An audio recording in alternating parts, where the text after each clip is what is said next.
안녕하세요. 오늘도 서연살롱을 찾아주셔서 감사합니다. 얼마 전에 30살이 된 여성이에요. TV 드라마를 보는데 남자 주인공이 이런 말을 하더라고요. 후회는 먼저 오는 법이 없다.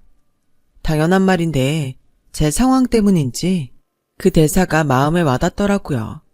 지금 제 심정이 딱 그렇거든요. 저는 불과 한 달 전에 파혼을 했어요. 애초에 이런 혼사는 시작도 안 했으면 좋았으련만 어쩌겠어요. 제가 독심술이 있는 것도 아니고 작정하고 감춘 속내를 무슨 수로 알고 대응하겠어요. 그저 속수무책으로 당할 밖에요. 그래도 아빠 덕분에 늦게나마 알게 되어서 구정물에 옷이 젖기 전에 손을 뺄 수 있었어요. 아빠가 아니었다면 제 인생이 어떻게 됐을지 생각만 해도 아찔하네요. 저희 아빠는 가구 공장을 하세요. 원래는 수제 기타 공방을 하셨었는데 수제 기타 수요가 줄면서 일반 가구를 만들기 시작하셨어요. 다행히 운때가 잘 맞아서 그랬는지 가구가 좋아서 그랬는지 사업이 대박나서 지금의 규모를 갖추게 되었어요. 아빠 회사는 기타 공방을 할 때부터 거래해 오던 동남아 목재상부터 유리, 기타 부품 공장까지 많은 하청업체랑 거래를 하는데요. 저는 어릴 때부터 그분들을 삼촌이라고 부르며 자랐어요. 다들 저희 아빠가 기타 공방을 하던 때부터 알고 지내던 분들이거든요. 저희 엄마가 돌아가셨을 때도 출장 중이던 아빠를 대신해 그 삼촌들이 장례식장을 잡고 손님들 응대까지 해주셨을 정도로 돈독한 사이죠. 그런데 여기에는 그럴 만한 이유가 있어요. 일찍 부모님을 여인 아빠는 천의 고아로 시설에서 자라셨어요. 삼촌들은 그곳에서 만난 동생들이에요. 지금은 보육원 퇴소 나이가 23세로 바뀌었다고 하는데 저희 아빠 때는 18이면 시설을 나와야 했대요. 고등학교도 졸업 못한 나이에 갑자기 세상에 던져진다니 막막한 일이었죠. 다행히 인근에서 기타 공방을 하시던 분이 아빠를 제자로 받아주셔서 아빠는 그곳에서 살 수 있었어요. 낮에는 학교에 다니고 방과 후에는 공방에서 기타 만드는 일을 배웠죠.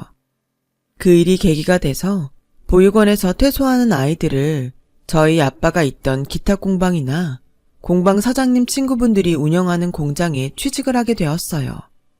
시간이 흘러 저희 아빠가 기타 공방을 차리게 되자 몇몇은 아빠 공방에서 일을 하게 되었고 몇몇은 거래처에서 일을 하게 되었어요. 다들 가족이 없던 처지라 명절이 되면 저희 공방에 몰려와 함께 명절을 쐬곤 했었죠. 어린 시절을 떠올려 보면 늘 집이 삼촌들로 북적였던 기억이 나요. 남편과 피 한 방울 안 섞인 시동생들 밥을 해먹이느라 엄마는 손에서 물 마를 날이 없었지만 실은 내색 한 번 없이 시동생들을 보살피셨죠. 삼촌들이 장가를 갈 때도 저희 엄마가 살림을 장만해 보냈을 정도였어요. 다들 없는 살림이라 비빌 언덕이라곤 저희 집뿐이었으니까요. 그래서 지금까지도 삼촌들은 저를 친조카처럼 아껴주세요. 제가 6학년 때 저희 엄마가 교통사고로 세상을 떠나셨을 때도 다들 달려와 자기 일처럼 장례를 치러주셨죠. 엎친 데 덮친 격으로 엄마가 돌아가신 이후 기타 공방은 일감이 줄어서 더는 공방을 운영할 수 없을 정도였어요. 사랑하는 아내를 잃고 공방도 안 되자 아빠는 술에 빠져 허송세월을 보내게 되었죠. 대부분은 집이 망하면 형제도 등을 돌린다는데 삼촌들은 반대였어요. 어떻게든 아빠의 재기를 도우려고 다들 바쁘게 뛰어다녔거든요. 그 와중에 숙모들은 교대로 저희 집에 찾아와서 집안 살림을 해주셨고 제가 무사히 학교에 다닐 수 있도록 엄마 노릇도 해주셨어요. 정말 고마운 분들이었죠. 꼬박 2년을 술에 빠져 살던 아빠는 삼촌들 덕분에 가구 공장을 차릴 수 있었어요. 대형 가구 회사들도 매출이 줄어가는 형편이었지만 온라인 판매를 주로 하는 판매 전략이 잘 먹혔는지 아빠 공장은 점점 매출이 늘어갔어요. 그렇게 10년도 안 돼서 공장 규모는 처음보다 6배가량 커졌고 현재는 해외 수출도 할 정도가 되었죠. 그 사이 삼촌들 중에는 공장을 차려 저희 공장에 하청을 맡는 분도 있고요. 예전처럼 명절마다 모여서 함께 명절을 쇠지는 않지만 그래도 여전히 끈끈한 우정을 나누며 살고 있죠. 그런데 이 우정에 금이 가게 된 일이 생긴 거예요. 바로 제 결혼 때문에요. 제가 얘랑을 만나게 된 건 3년 전 봄이었어요.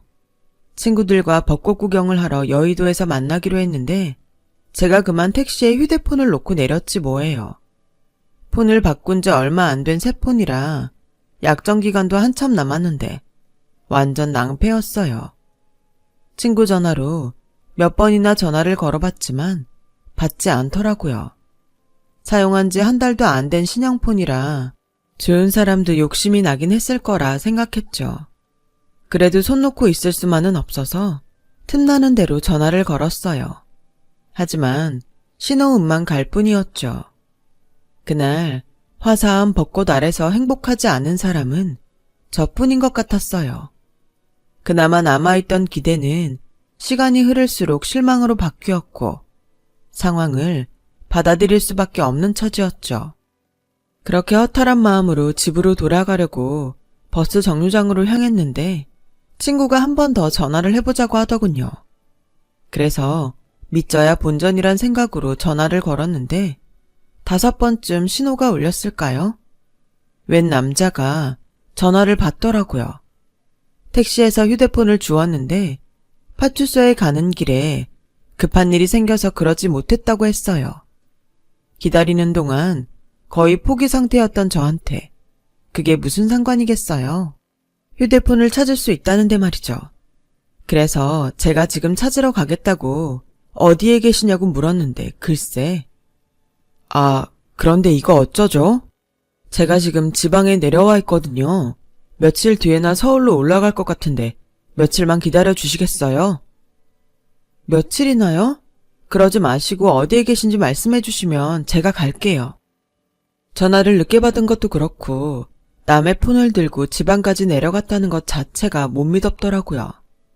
그래서 차비가 나가더라도 하루빨리 받아와야겠다는 생각뿐이었어요. 그런데 맙소사. 네? 제주도요? 기가 막혀. 제주도랍니다. 처음엔 거짓말을 하는 줄 알았어요.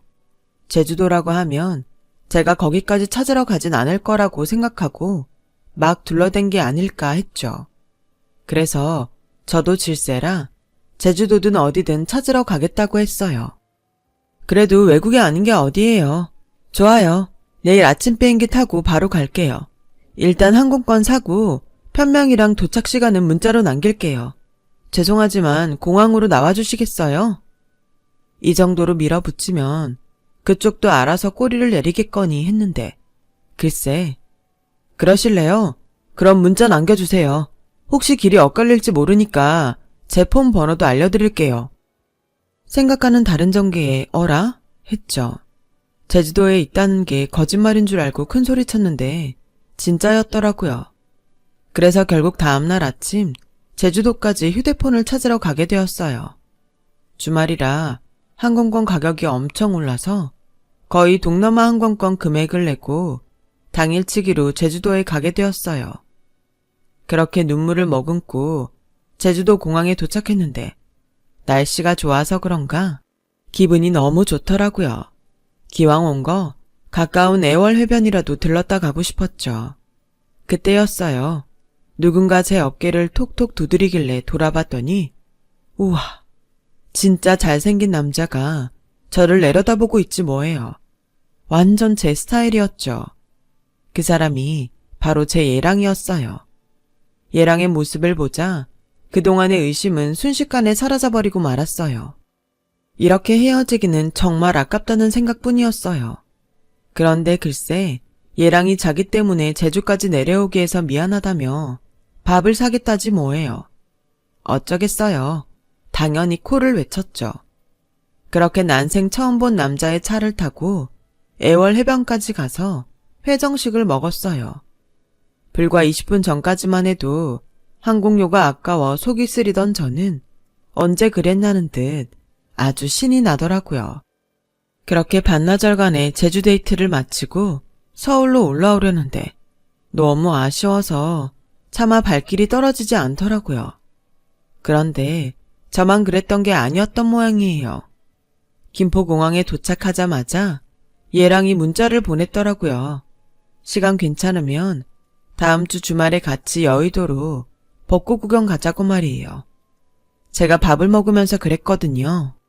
사실 전날 친구들과 여의도에 벚꽃 구경을 갔었는데 하필 휴대폰을 잃어버리는 바람에 구경도 제대로 못하고 우울하게 돌아왔다고요. 그랬더니 그 말을 기억하곤 같이 가자고 그러네요. 안 그래도 얘랑이 마음에 들었던 차에 이게 웬 떡이냐 했어요. 제 얘기를 들은 친구들은 운명이니 어쩌니 소리를 해가며 호들갑을 떨었고 저는 약속날을 대비해 거금을 주고 원피스와 구두도 장만을 했어요. 하늘이 주신 기회 놓치지 않으려고요. 그렇게 벚꽃 나들이를 함께하게 된 우리는 이후 만남을 이어갔고 2년간의 열애 끝에 결혼을 하기로 했어요. 사귀는 동안 얘랑이 자기 집 얘기를 거의 하지 않았던 탓에 저는 얘랑의 가족관계조차 모르고 있었어요. 부모님께 결혼 승낙을 받으러 가기 며칠 전에서야 고등학교 때 부모님이 이혼을 하셨고 현재 엄마와 여동생과 함께 살고 있다는 얘기를 들었을 뿐이죠. 이혼 전까지 전업주부였던 어머님은 생계를 위해 보험 일을 시작하셨고 아직도 그 일을 하고 계시다고 했어요. 3살 아래 여동생은 2달 뒤 결혼을 앞두고 있다고 했고요. 저는 시험 전날 벼락치기 하듯 예비 시댁에 대한 정보를 숙지하고 얘랑을 따라 시댁에 가게 되었어요. 오래되긴 했지만 교통이 좋은 곳에 위치한 아파트에 살고 있더라고요. 집안 분위기도 정갈해 보였고요. 어머님은 보험 일을 오래 하셔서 그런지 사람을 대하는 게 꽤나 능숙하시더라고요. 덕분에 어색함은 덜했어요. 그런데 인사를 드리고 자리에 앉자마자 대뜸 그러시지 뭐예요. 우리 애한테 얘기를 들어보니 아버님이 꽤 큰 가구 공장을 하신다던데 어쩌나? 우리는 사는 형편이 이래서 내가 이혼할 때 남편한테 위자료도 한 푼 못 받고 쫓겨나다시피 해서 이날 이때까지 먹고 사는데 급급했거든. 재산이라곤 꼴랑 이 집 하나 있는데 그나마도 말이 작아지 은행 거나 진배 없어. 하우스푸어인 셈이지. 이런 집인데도 괜찮겠어? 친정이랑은 많이 비교될 텐데. 애미가 돼서는 가진 돈도 없고 하나뿐인 아들 결혼하는데 제대로 도움도 못 주고 어쩌나. 말끝마다 돈돈거리시는데 솔직히 듣기 거북했어요. 서울에서 30평 아파트를 가지고 살면 그렇게 못 사는 것도 아닌데 왜 자꾸 가난하다는 둥, 돈이 없다는 둥 그런 소리를 하시는 건지 이해가 안 되더라고요. 그렇다고 저희가 부모님한테 기대서 신접살림을 차리려는 것도 아닌데 말이에요. 애초에 결혼식과 신혼집은 얘랑과 제가 모아둔 돈에 전세대출을 받아서 해결하기로 했는데 말이죠. 얘랑을 통해 그 얘기를 들으셨을 텐데 자꾸 돈 없다는 얘기를 하시니까 다른 꿍꿍이가 있나 싶더라고요. 한참 어머님의 가난 타령이 이어지자 얘랑도 짜증이 났는지 돈 얘기 좀 그만하시라고 한 소리 했어요. 우리가 먹을 거 못 먹고 입을 거 못 입고 사는 것도 아닌데 엄마는 왜 그렇게 돈 타령을 하세요? 우리 이 정도면 살만 하잖아요. 그러니까 제발 돈 얘기 좀 그만해요. 아니, 내가 없는 소리 하는 것도 아니잖니. 돈이 없으니까 없다는데 왜 이렇게 화를 내니? 어차피 우리 집 사람 될 애. 결혼 전에 이 정도는 알아두는 게 좋지 뭘 그래. 아, 이래서 자식 새끼 키워봐야 소용없다는 거야. 며느리 앞에서 사람 무안하게? 분위기가 안 좋아지자 결국 얘랑이 먼저 죄송하다고 사과를 했고 그제야 상황은 일단락이 났지만 밥 먹는 내내 모자의 표정은 좋지 않았어요. 그 바람에 저는 안 그래도 불편한 자리가 더 버겁게 느껴졌어요. 그렇게 불편한 분위기에서 밥을 먹어서 그런가 얼마 먹지도 않았는데 체해서 시댁에 앉아있는 내내 머리가 징징 울리고 식은땀이 날 정도였어요. 그런데도 어머님은 그간 살아오신 얘기며 굳이 저한테 안 해도 될 직장 이야기까지 줄줄이 언급하시며 도무지 얘기를 끊을 기미가 보이지 않았어요. 결국 제 상태를 본 예랑이 나서서 말을 끊었고 서둘러 시댁을 나올 수 있었어요. 그런데 시누이가 따라 나와 그러더라고요. 언니, 아까 우리 엄마가 한 말 너무 깊게 생각하지 말아요. 돈 없다는 말 우리 엄마한테 말버릇 같은 거니까요. 절대 언니한테 부담 주려고 하는 말 아니에요. 지난달에 나 상견례 할 때도 엄마가 시부모님 앞에서 하도 돈 없다 가난하다는 얘기를 해서 내가 얼마나 창피했나 몰라요.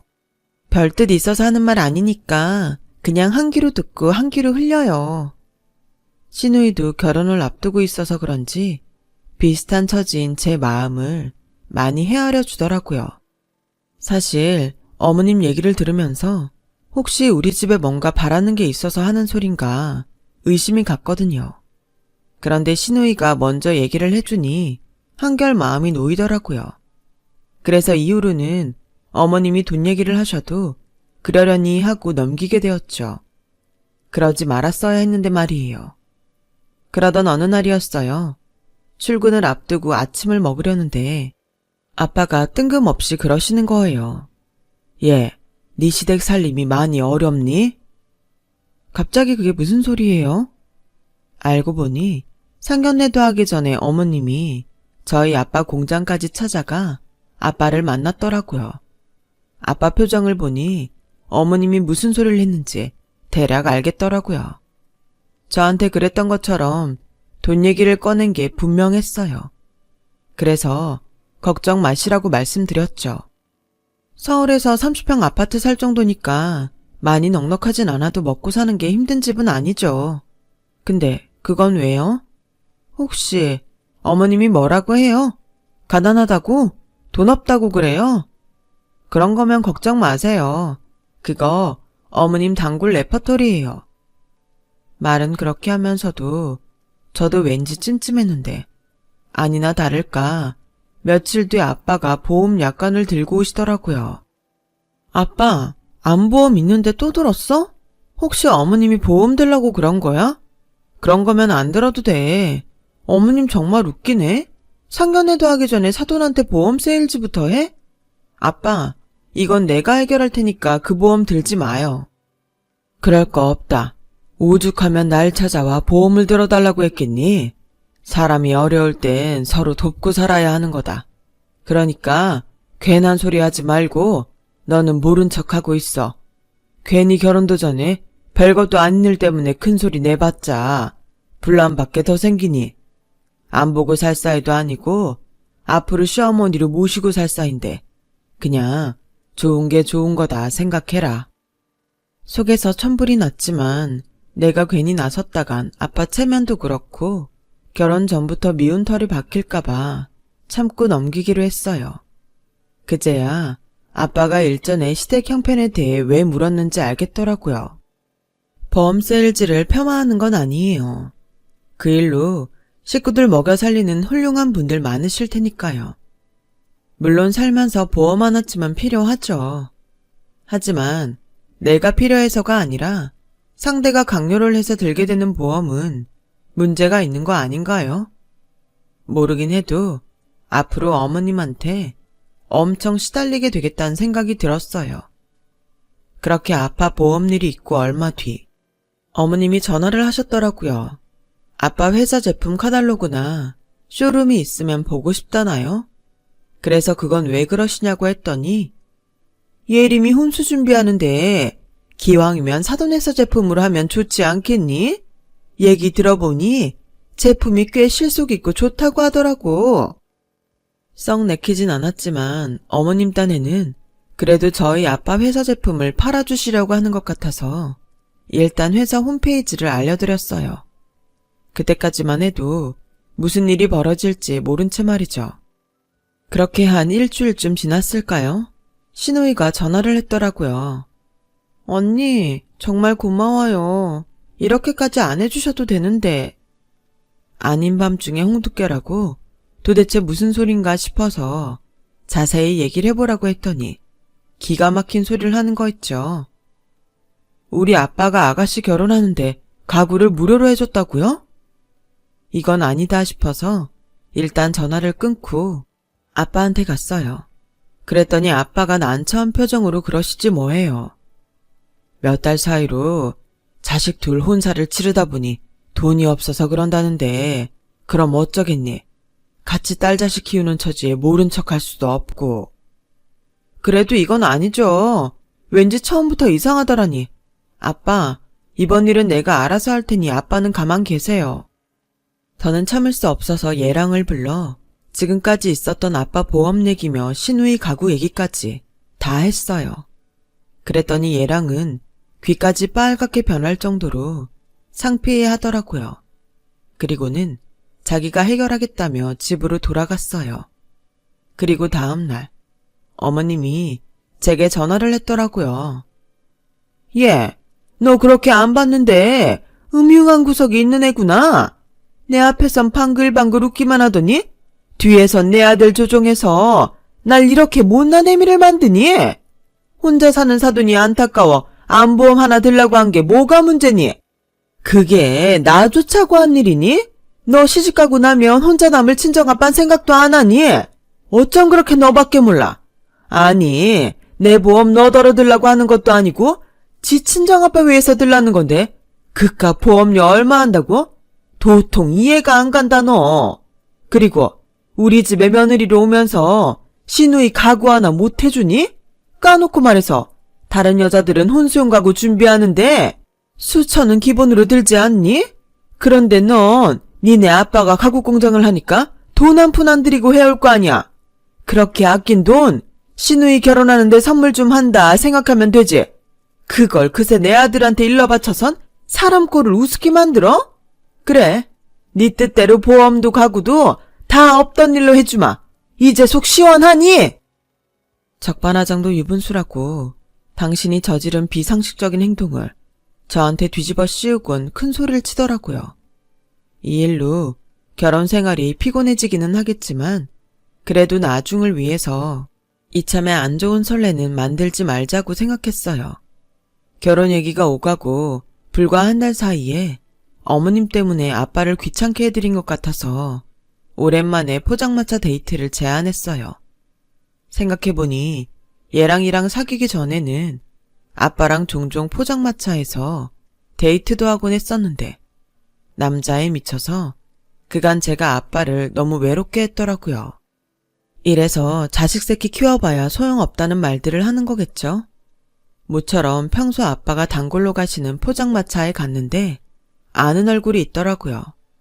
저 어릴 때부터 우리 집에 함께 살며 아빠한테 일을 배우던 삼촌이었어요. 지금은 따로 공장을 운영하면서 저희 아빠 회사 하청 일도 맡아서 하고 있어요. 삼촌은 저와 아빠를 보자 반갑게 인사를 하면서도 내심 불편한 기색이 보이더라고요. 그래서 아빠가 집에 무슨 일 있냐고 물었더니 아무 일 없다고 둘러대더라고요. 그렇게 셋이서 소주에 오돌뼈랑 꼼장어를 먹고 있는데 숙모가 삼촌한테 전화를 했더라고요. 평소 같으면 아빠랑 저한테도 전화를 바꿔줬을 텐데 웬일인지 그날은 전화기를 들고 밖으로 나가지 뭐해요. 그래서 부부 사이에 은밀한 얘기를 하려나 보다 했는데 포장마차 밖에서 격양된 삼촌 목소리가 들리더라고요. 얼핏 듣기에 누군가 삼촌 공장에서 공짜로 물건을 가져갔다는데 아무래도 그게 저와 관계된 사람 같았어요. 순간 떠오른 사람은 어머님이었지만 설마 했어요.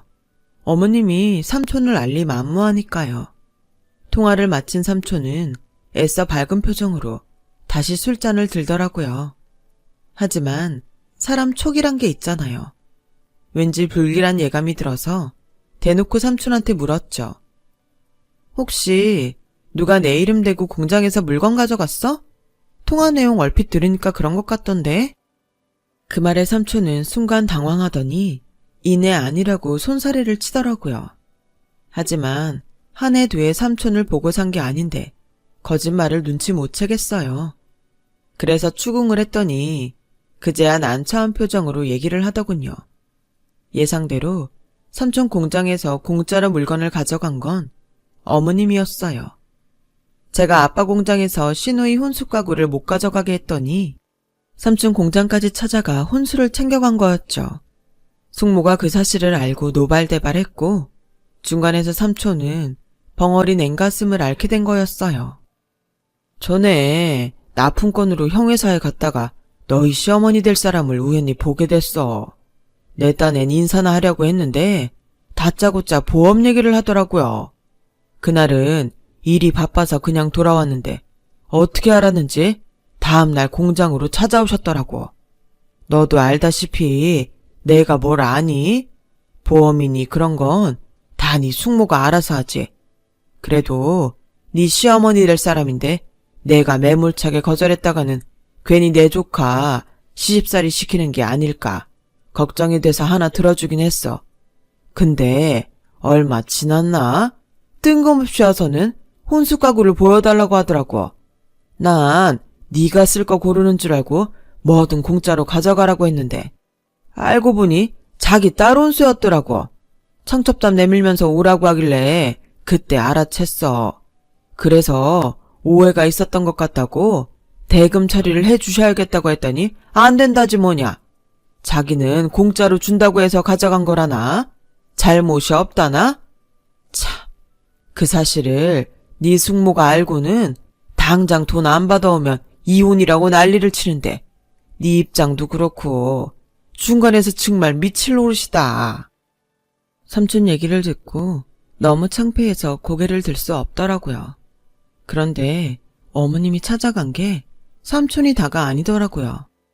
어떻게 알았는지 아빠 공장 하청을 받고 있는 업체들마다 죄다 찾아가선 보험 강요에 심지어 자기 딸 청첩장을 뿌리고 다녔더라고요. 묵묵히 그 얘기를 다 들은 아빠는 연거푸 소주잔을 기울이시더니 조용히 자리에서 일어나셨어요. 아빠는 집에 돌아와서도 아무 말씀이 없으셨지만 그래서 더 겁이 났어요. 왜 사람 좋고 조용한 사람이 화나면 정말 무섭다고 하잖아요. 저희 아빠가 그런 스타일이었거든요. 남들이 생각하기엔 순둥이 같고 남한테 양보만 하고 사는 사람 같은데 누군가 자신이 정해놓은 선을 넘으면 가차없이 단칼에 잘라버리는 무서운 성격의 사람 말이에요. 아빠 성격을 잘 아는 저로서는 그때 이미 이 결혼은 끝이 났다 생각했어요. 그렇게 며칠이 지난 어느 날 드디어 일이 터지고 말았어요. 어머님이 다급한 목소리로 전화를 했더라고요. 당장 와서 저희 아빠를 데려가라고 말이에요. 그래서 어머님이 다니는 보험사로 달려갔더니 어머님이 발을 동동 구르며 난리를 치더라고요. 그런데 아빠가 보이지 않는 거예요. 그래서 아빠는 어디 있냐고 물었더니 글쎄 점장실에 있다지 뭐예요. 잘 들어? 혹시라도 네 아빠 때문에 나 회사에서 잘리면 가만 안 있을 줄 알아. 그러니까 당장 네 아빠 끌고 가. 아, 뭐하고 있어? 그때였죠. 점장실 문이 열리고 안에서 점장이 나와 어머님과 저한테 잠깐 들어오라고 하더라고요. 박점순 씨, 이분 말씀이 사실입니까? 고객한테 상품을 강매한 것도 모자라 고객을 속여 대금도 치르지 않고 가구를 가져갔다는 게 말입니다. 아니, 다른 사람도 아니고 어떻게 사돈될 분을 상대로 이런 짓을 벌입니까? 입 있으면 말씀해보세요. 그러자 어머님은 손을 부들부들 떨면서 입에 침도 안 바르고 거짓말을 해대기 시작했어요. 자기는 강매를 한 적도 공짜로 물건을 가져온 적도 없다고 말이죠. 다만 카드 결제가 안 된다고 해서 현금을 뽑아주려고 했던 건데 그쪽에서 오해가 있었던 모양이라고 말이죠. 그러자 아빠가 양복주머니 안에서 물품 대금 서류를 꺼내 내밀었어요. 그 말은 이 대금을 물을 의사가 있다는 얘기네요. 그럼 결제는 언제 해주실 겁니까? 말씀대로 제 동생 공장은 소매를 하는 곳이 아니라서 카드 결제는 불가능합니다. 혼수용 최고급 가구로만 골라가셔서 가격이 꽤 됩니다. 청구서를 받아든 어머님은 순간 눈이 번쩍하더니 버럭 소리를 질렀어요. 아니, 2,700? 이걸 나보고 다 내라고요? 세상에 말도 안 돼. 270이면 몰라도 나 이 돈 절대 못 내요. 아니, 수입 가구도 아니고 이름도 없는 하청업체 물건을 내가 왜 이 돈을 주고 삽니까? 사돈간에 눈탱이 치려고 작정한 거 아니에요? 그러지 않고선 어떻게 이런 가격을 매겨와요? 나 이 돈 못 줘요. 뼈 빠지게 번 돈을 이렇게 못 날려요. 그럼 그 가구 만드느라 뼈 빠지게 고생한 사람한테 사기쳐서 빼는 건 괜찮습니까? 자기 돈은 그렇게 끔찍히 생각하는 사람이 왜 남의 돈은 그렇게 쉽게 생각합니까? 비싸다고요? 이름 없는 하청 제품이라고요? 그럼 그걸 알면서도 왜 그렇게 잔뜩 가져갔습니까? 그 댁 딸 혼수 가구에 돌침대도 3개나 가져갔더군요. 애초에 공짜로 챙길 욕심에 잔뜩 가져간 거 아니었습니까? 그래놓고 비싸다고요? 돈 아까워 못 주겠다고요? 그럼 댁한테 그 큰 돈을 이유 없이 뜯긴 사람은 어떤 심정일 것 같습니까? 입 있으면 말해보세요. 당신이 저지른 짓은 칼만 안 들었지 강도들이나 하는 못돼 먹은 짓이에요.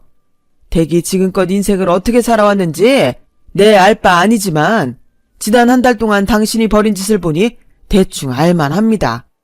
거지근성으로 똘똘 뭉친 철면피, 그게 댁의 모습이라고요. 나한테 강매한 보험, 내 하청업체에 찾아가 강제로 들게 했던 보험들 당장 철회하고 가구대금 이번 주 안으로 완납하세요. 안 그랬다가는 형사고발 들어갈 겁니다. 아, 그리고 댁 같은 인간한테 내 딸 못 맡기겠습니다. 그러니 애들 결혼도 없던 걸로 하자고요. 이번 일로 혹여 우리 애를 귀찮게 한다거나 해코지라도 했다간 그땐 법정에서 보게 될 줄 아세요. 그 길로 아빠는 제 손을 잡고 점장실을 나왔어요. 따라 나온 점장님은 아빠한테 몇 번이나 고개를 숙이며 죄송하다고 사과했고 이번 일은 자신이 책임지고 처리하겠다고 약속을 하더라고요. 결국 그 일로 어머님은 보험사에서 잘리게 되었고 가구대금은 대출을 받아 완납을 했더라고요. 공짜로 챙길 욕심에 돌침대를 3개나 가져가는 바람에 방이며 거실까지 돌침대를 깔아두게 되었죠. 그 일로 얘랑은 집을 나왔어요. 창피해서 자기 엄마랑 더는 못 살겠다면서 말이에요. 그리고 자신의 엄마가 벌인 일에 대해 저희 아빠를 찾아와 사과를 했어요. 하지만 이미 마음이 돌아선 아빠는 사과는 받겠지만 결혼만큼은 절대 안 된다고 못을 박으셨죠. 솔직히 얘랑을 생각하면 가슴이 아리지만 어디 천륜을 끊기 쉽나요? 결혼하면 당장은 아니래도 언젠가는 싫어도 어머님을 보고 살아야 할 텐데 도저히 그렇게 살 자신은 없더라고요. 그래서 눈물을 머금고 파혼을 했어요. 아빠는 이번 일로 마음고생을 한 삼촌들을 찾아다니며 사과를 하셨어요. 그리고 한 가지 못을 박으셨죠. 앞으로 누구든 아빠와 저를 팔아 물건을 강매하거나 가구를 공짜로 가져가려고 하면 주저 말고 바로 거절하라고 말이에요. 남의 땀과 노력을 대가 없이 가지려는 인간들한테는 적선도 해서는 안 된다고 열변을 토하시면서 말이죠. 비록 이번 일로 엄청난 후회를 하게 되었지만 다시는 후회를 하는 일 없도록 앞으론 정신 바짝 차리고 살아보려 합니다. 그래야 절 사랑하는 사람들한테도 피해가 안 갈 테니까요. 긴 얘기 들어주셔서 감사드립니다. 항상 건강하시고 행복하세요. 여러분, 사연 댓글에 응원과 현명한 조언 부탁드려요. 좋아요와 구독은 저에게 큰 힘이 됩니다. 오늘도 좋은 일 가득하세요.